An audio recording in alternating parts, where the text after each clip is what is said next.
madaxweynaha jamhuuriyadda federaalka ah ee Soomaaliya Xasan Sheekh Maxamuud ayaa khudbad ka jeediyay shirka deegaanka iyo isbeddelka cimilada ee Djibouti waxaana madaxweynuhu soo bandhigay qorshaha Soomaaliya ee ku aadan ka hortagga xaalufinta iyo nabadguurka deegaanka. Madaxweynaha oo dul istaagay saameynta baaxadda leh ee isbeddelka cimilada ay ku yeelatay guud ahaan gobolka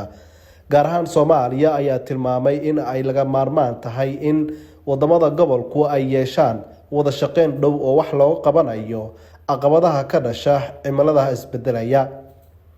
Soomaaliya waxa ay ku jirtaa xaalad abaareed kadib markii 4 xilli roobaad oo isxigxiga ay baaqdeen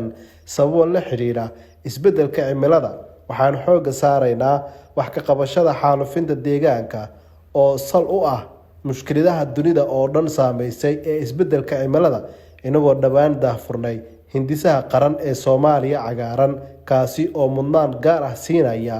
daryeelka dhirta, dib u cagaarinta dalka iyo kobcinta wacyiga dadweynaha ee ilaalinta deegaanka ayuu yiri madaxweyne Xasan Sheekh Maxamuud. Shirka oo ay ka qayb galayaan wafuud heer caalami ah iyo kuwa ka socda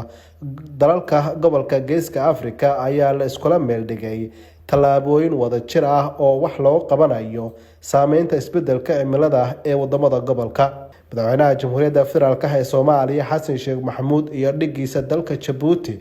Ismaaciil Cumar Geele ayaa dhanka kale si wada jir ah xariga uga jaray xarunta cilmi baarista deegaanka oo laga hirgeliyay dalka Djibouti.